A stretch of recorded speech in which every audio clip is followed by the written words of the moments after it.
Hai semuanya, Assalamualaikum warahmatullahi wabarakatuh. Apa kabar teman-teman hari ini? Happy weekend, selamat berakhir pekan. Mudah-mudahan akhir pekan ini menjadi menyenangkan, menjadi ajang relaksasi dan waktu istirahat untuk teman-teman di luar sana. Kegiatanku hari ini menjelang hari Minggu, tepatnya ini hari Sabtu. Meski weekend, tapi aku harus tetap bersemangat di pagi hari. Hari ini aku nyetrika, nggak terlalu banyak sih, tapi ini harus aku kerjain karena supaya tidak tertunda pekerjaan yang aku miliki dan juga supaya lebih cepat kerjaan yang aku miliki ini biar nanti lebih gampang ngatur waktunya karena biasa ibu rumah tangga meskipun di rumah tapi punya segudang aktivitas.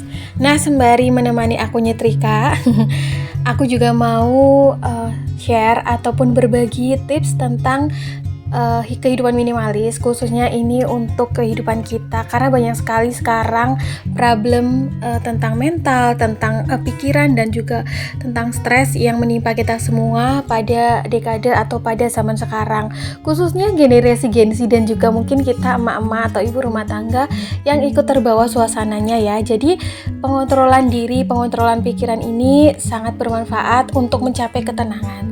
Dan tema kali ini yang aku bahas adalah 5 cara mengontrol pikiran untuk mencapai ketenangan.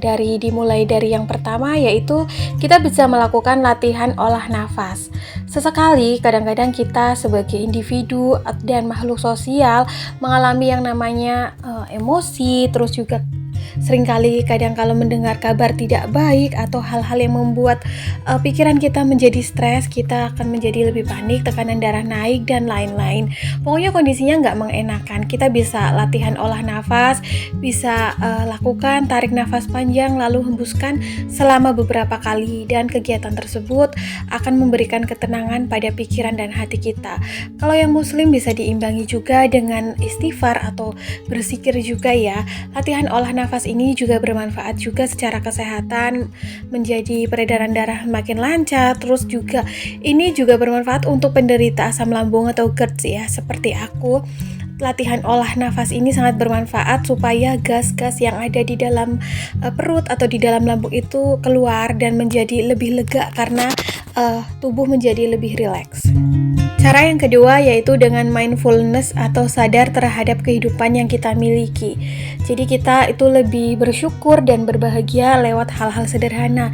Kita mensyukuri apa yang sudah ada kita miliki, pekerjaan yang kita miliki, kita melakukan hal-hal positif terhadap sesuatu yang telah ada di sekeliling kita.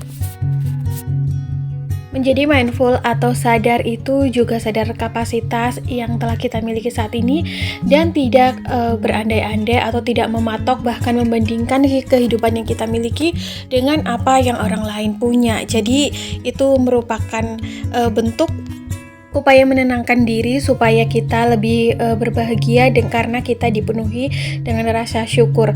Ingat, sikap syukur itu mempengaruhi hati kita menjadi lebih bergembira, bahagia, dan merasa cukup serta menjauhkan kita dari sifat mengeluh. Langkah yang ketiga yaitu dengan berpikir positif dan berprasangka baik terhadap segala sesuatu yang menjadi jalan proses kita bertumbuh. Setiap orang memiliki jalan dan prosesnya yang berbeda-beda dalam bertumbuh, dalam berkembang, dan dalam mencapai kesuksesan dan goals yang mereka cita-citakan. Begitu pula dengan kita, jalan yang kita tempuh pasti berbeda dengan jalan yang orang lain tempuh. Waktu tempuh kita juga pasti berbeda. Jangan samakan antara waktu tempuh keberhasilan orang lain dengan waktu tempuh yang kita miliki. Tentu saja sudah berbeda.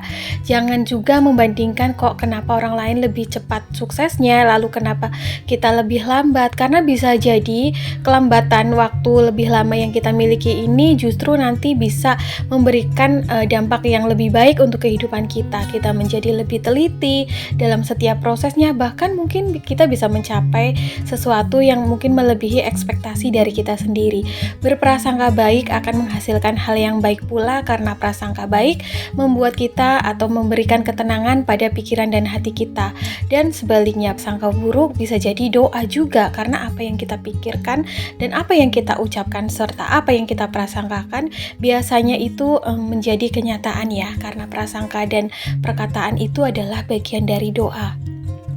Prasangka baik adalah bahan bakar yang sangat tinggi untuk memberikan semangat saat kita berfokus mengejar apa yang kita impikan, dan tentu saja sebaliknya.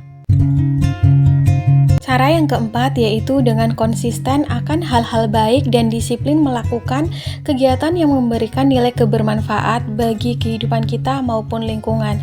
Misalnya konsisten melakukan hobi. Hobi biasanya adalah bentuk kegiatan yang kita sukai. Pasti ini akan memberikan dampak yang positif juga. Lalu meditasi, beribadah, dan produktif. Meditasi juga diperlukan banget untuk kita karena dengan meditasi kita mencapai ketenangan dan membuat kita jauh lebih sabar, serta membuat pikiran kita jauh lebih teliti dalam memfilter hal-hal apa aja yang perlu masuk ke dalam kehidupan kita maupun hal-hal apa saja yang bisa kita skip. Jadi kehidupan kita juga terbebas dari stres, lebih mindful, lebih positif, dan juga lebih bisa mengontrol rasa emosional kita. Ibadah juga bagian dari meditasi karena ibadah juga menenangkan. Lalu dengan produktif, kita bisa menghasilkan hal-hal yang tentu saja memberikan nilai kebermanfaatan kepada kehidupan kita. Produktif juga bisa menambah value dari kehidupan yang kita miliki. Jadi semakin hari semakin bertumbuh, semakin berkembang, dan semakin menjadi lebih baik. Cara yang kelima, cara mengontrol pikiran untuk mencapai ketenangan yaitu dengan mengelola stres dengan baik, tidak memikirkan hal-hal yang merusak kehidupan kita.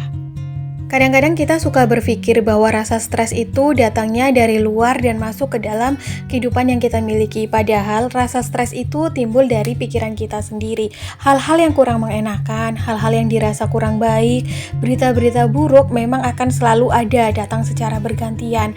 Stres atau rasa stres itu timbul dari bagaimana cara kita mengelola pikiran yang kita miliki. Makanya dari poin-poin di atas kita perlu meditasi, beristighfar, agar hati dan pikiran kita jauh lebih tenang dan bisa mengontrol hal-hal mana saja yang dirasa baik dan tidak baik yang akan kita masukkan dalam kehidupan kita. Bagaimana cara kita menyikapi hal-hal tersebut agar sesuatu yang dirasa kurang mengenakan itu tidak menjadi beban stres yang lebih besar. Pengontrolan diri di sini itu sangat penting fungsinya ya teman-teman, karena kadang-kadang seiring bertambahnya umur, apalagi dengan orang-orang yang memiliki riwayat misalnya nih hipertensi ataupun ya begitu ya dan lain-lain, biasanya tuh cenderung jauh lebih stres ketika mendengar berita-berita yang kurang baik. Maka dari itu kita yang masih cukup muda, meskipun umurnya pasti bunda-bunda di sini juga sama ya kayak aku, dibilang muda banget juga enggak, tapi antisipasi secara dini itu penting supaya pikiran kita lebih terkontrol dan lebih tenang. Oke teman-teman, kayaknya sampai di sini dulu ya video aku hari ini. Semoga bermanfaat. Assalamualaikum.